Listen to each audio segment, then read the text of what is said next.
Hi friends, அனைவருக்கும் வணக்கங்க. இங்கே அரக்கோணத்தில் கொஞ்சம் சில வேலைகளுக்காக வந்தேங்க. பயங்கரமான வெயிலுங்க. வேலூர் மாவட்டம் தான் வேலூர் மாவட்டம்னு ஆச்சுங்க. பார்த்தீங்கன்னா அரக்கோணத்துல எல்லாம் வந்து 100-110 டிகிரி அடிக்கணும்னு நினைக்கிறேன். அந்த மாதிரி கத்திரி பார்ட் 2 அப்படின்னு சொல்லலாம். அந்த அளவுக்கு இருக்குது. ஏன்னா ஜனங்கள்லாம் வந்து இங்கே மரம்லாம் வைக்கவே மாட்டாங்க. பாருங்கள், இந்த பாரு வந்து பில்டிங் தான். பில்டிங் மேலே பில்டிங் ஏற்றுவாங்க.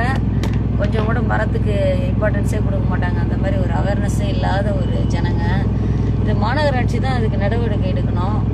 ஏதாச்சும் கேள்வி கேட்டால் அவங்கள பிடிக்கவே பிடிக்காது. ஏதாவது ஒரு அறிவுரை சொன்னாலும் பிடிக்காது. ஒரு இடமா இருக்குது. எங்கே தான் பிடிக்குது? எல்லா இடத்துலையுமே வந்து கேள்வி கேட்குறவங்க, நல்ல கொஞ்சம் அவேர்னஸ் க்ரியேட் பண்ணுறவங்கள கண்டா கொஞ்சம் கஷ்டமாக தான் இருக்குது. ஏன்னா எதிர்காலத்தில் வந்து இப்போ வெயில் இருக்குன்னா எல்லாராலையும் ஏசி போட்டே உட்காந்துட்டு இருக்க முடியுமா? ஏசியோட காற்று கூட ஆக்சுவலாக உடம்புக்கு வந்து ரொம்ப நல்லதா என்னன்னு தெரியல. எல்லாராலையும் கரண்ட் பில் கட்டி ஏசி போட்டுக்க முடியுமா? சுற்றுப்புற சுகாதாரத்தை மெயின்டைன் பண்ண வேண்டியது ரொம்ப முக்கியம்.